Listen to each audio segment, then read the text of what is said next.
Hey, wir wollten in den Schnee nach Japan und landeten dann mit unseren Winterschlafsäcken in der Hitze Thailands.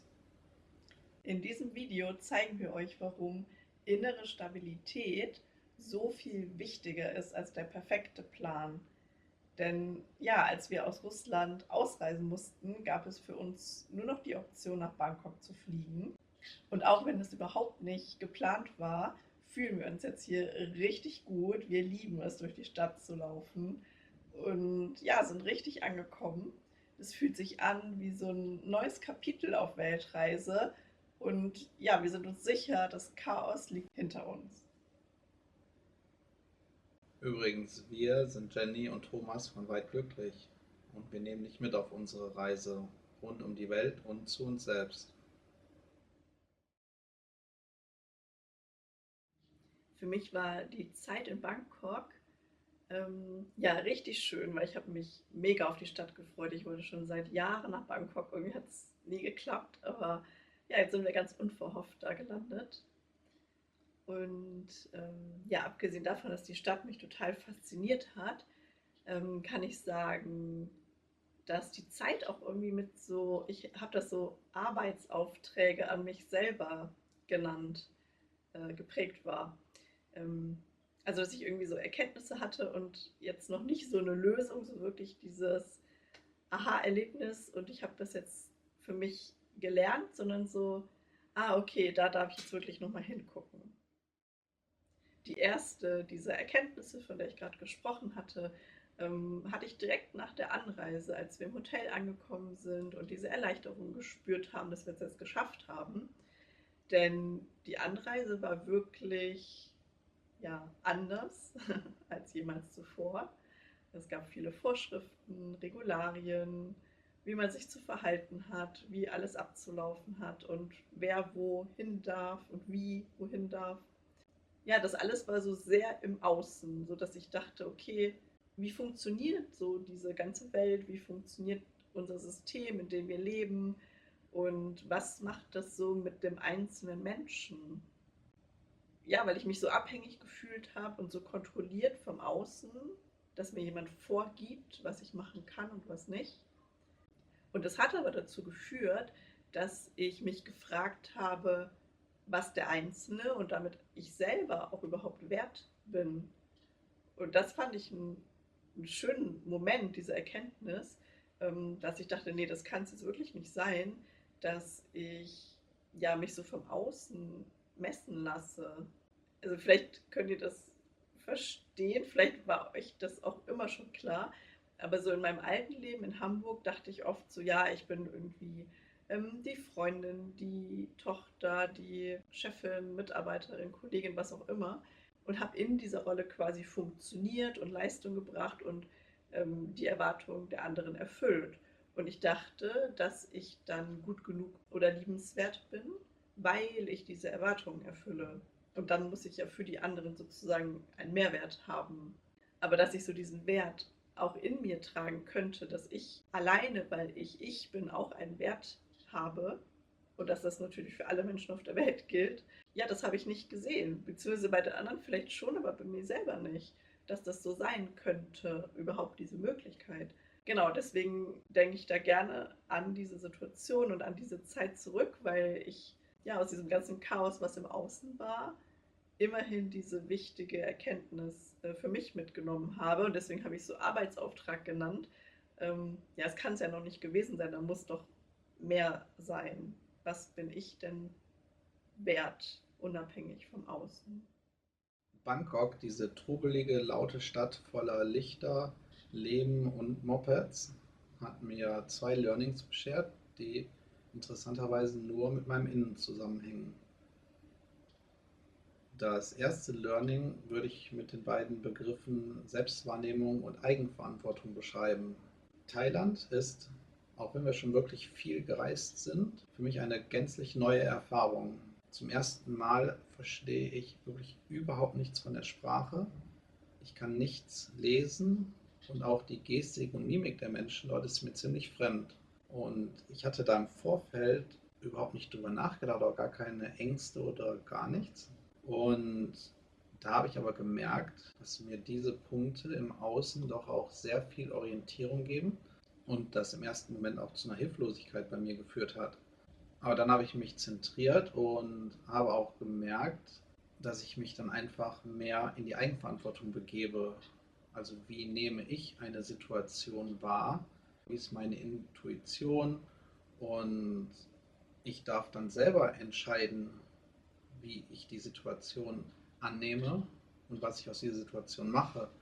Da habe ich schon gemerkt, dass ich früher diese Entscheidungen oft vom Außen habe treffen lassen und mich da auch aus dieser Verantwortung genommen habe. Das war für mich in Bangkok perfekt, um das zu üben. Und selbst wenn es nur so banale Sachen sind wie bei einfachen Gesprächen zu verstehen oder zu versuchen zu verstehen, was meint mein Gegenüber, oder auch mal einfach das Essen auszuwählen. Das Essen, das sieht so gut aus, sieht mega lecker aus. Ja, ich durfte einfach mich oder meine Wahrnehmung schulen und da auch auf mich vertrauen. Und das finde ich eine schöne Erfahrung und ein schönes Learning aus der Zeit in Bangkok und ist für mich natürlich auch etwas, was das Reisen ausmacht, dass ich einfach in komplett andere Welten eintauche und da eben genau solche Erfahrungen auch machen darf. Die zweite Erkenntnis in Bangkok kam auch recht schnell innerhalb der ersten Tage. Wir haben erstmal gar nicht so viel gemacht. Also wir sind bei uns im Viertel durch die Straßen gelaufen und haben uns erstmal so ja, die Märkte angeguckt, die Tempel in der Umgebung. Da habe ich nur so gedacht, wow, ich bin so dankbar und so erleichtert und so froh, dass ich jetzt hier sein darf. Also dass das für uns noch möglich war und wir das jetzt so kennenlernen und entdecken dürfen.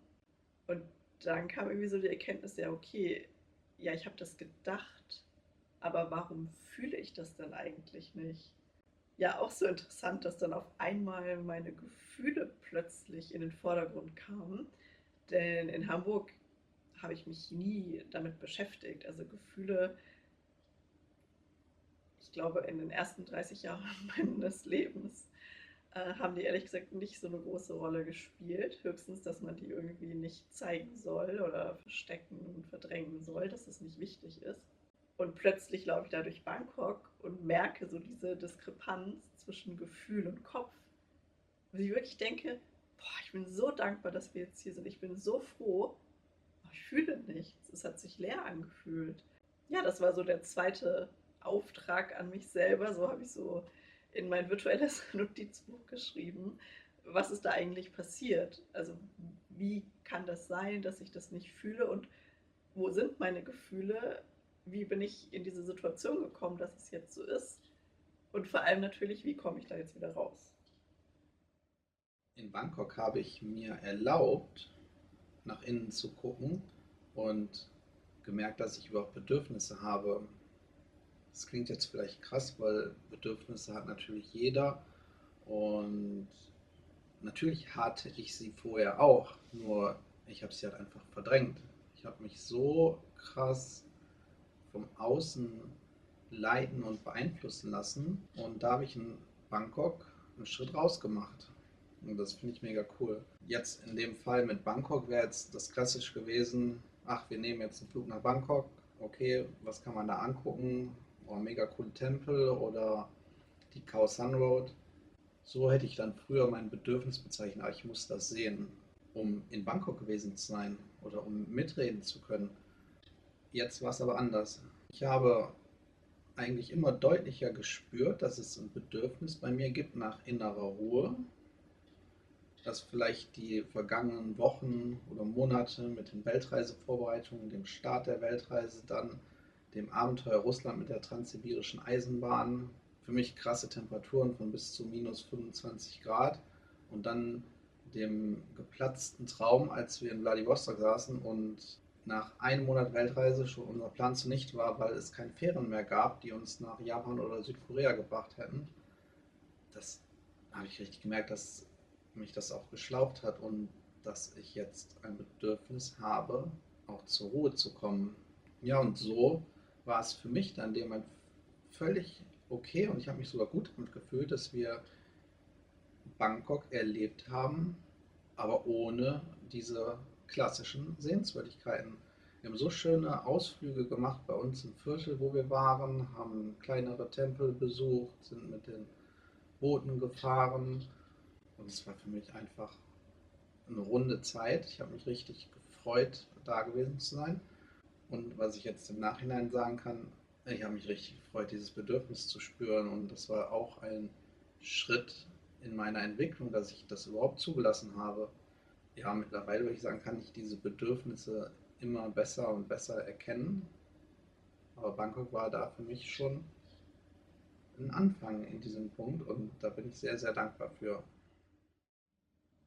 Was ich in Bangkok super schön fand, waren die Geisterhäuschen. Wahrscheinlich kennen es auch viele von euch. Ähm, Es ist einfach so, dass wenn irgendwo ein Gebäude gebaut wird, dass man dem Glauben nach, den Geistern sozusagen, dass man die vertrieben hat und dass man die wieder beschwichtigen muss mit so einem Häuschen. Und es ist auch so, dass dieses Haus immer schöner und prunkvoller sein muss als das Hauptgebäude, damit die Geister halt eben entschädigt werden und dahin gehen. Und dann werden auch Opfergaben gebracht. Und bei Banken, also in Bangkok, bei diesen riesigen Bankgebäuden mit modernen Glasfassaden und allem, da stehen riesige, pompöse Geisterhäuschen davor. Das ist wirklich beeindruckend und was dann alles als Opfergabe auch gebracht wird. Ja, ich fand es einfach spannend, das kennenzulernen. Und der zweite Punkt war, ja, was wir in den Tempeln von Bangkok erlebt haben. Also wir waren ja am Anfang ein bisschen außerhalb vom Zentrum und haben da das Viertel zuerst erkundet. Und ja, in den Tempeln sind wir immer eingeladen worden, auch wenn gerade eine Zeremonie war. Wir dachten, naja, wir halten uns mal zurück, weil wir wollen ja auf keinen Fall stören. Ja, wir dann aber so herbeigewunken wurden und eingeladen wurden, wir sollen doch dazukommen. Und es war immer bunt und fröhlich. Und das kannte ich halt so vorher gar nicht, dass man ja die Religion oder den Glauben so auch leben kann. Und ich fand es einfach nur so schön, um mal herauszufinden, was denn der Glaube in meinem Alltag und in meinem Leben für eine Rolle spielt. Ja, dieser neue Blickwinkel, von dem ich gerade geredet habe, bezüglich dem Glauben, das kann ich eigentlich auch auf viele Bereiche beziehen. Also in Bangkok habe ich sehr stark gemerkt, wie sehr das Fremde mich bereichert, weil ja alles neu war. Also neue Gerüche, alles sieht anders aus, das Essen ist anders, die Kultur ist anders. Ja, es hat mich einfach wieder so aus meinem Trott und aus der Gewohnheit rausgeholt. So, was ist für uns in Deutschland normal? Wie machen wir die Dinge? Es hat sich für mich manchmal festgefahren angefühlt. So, ja, das macht man halt so oder so wird es halt gemacht, so wird es vielleicht auch erwartet. Und zu sehen, dass es auch ganz anders möglich ist, das fand ich richtig schön und genau, das ist ja auch der Grund, warum wir reisen. Aber da in Bangkok habe ich es wieder erlebt, dass es wirklich so ist, dass einfach das Neue und Dinge zum ersten Mal zu tun, neue Dinge zu entdecken, dass das mich innerlich so sehr öffnet und bereichert. Und ich finde es immer wieder spannend, dahin zu gucken, wie andere Menschen leben. Und das letzte Learning von Bangkok passt zu dem davor, dass ich es einfach so spannend finde, zu sehen, wie andere Menschen leben. Und dass ich auch an so vielen verschiedenen Alltagsszenen gemerkt habe, dass die Menschen offensichtlich auch eine ganz andere innere Überzeugung haben. Also dass sie ja vielleicht kollektiv andere Werte haben, andere Dinge glauben, von über sich selber, über das Leben. Ja, natürlich ist es so, ganz klar, es ist eine andere Kultur, es sind andere äußere Umstände, aber mein Learning war mir, das selber nochmal klar zu machen, dass ich das ja auch in mir trage, dass ich viele kollektive Wahrheiten aus Deutschland in mir trage, die vielleicht aber gar nicht meiner eigenen Wahrheit entsprechen. Und ja, dass es sich auf jeden Fall lohnt, da mal hinzugucken, was trage ich eigentlich mit mir rum und was erzähle ich mir selber, obwohl es vielleicht gar nicht meine eigene Wahrheit ist. Vielen Dank, dass ihr wieder mit dabei wart. Lasst uns doch gerne ein Abo da und wir sehen uns beim nächsten Mal. Tschüss. Tschüss!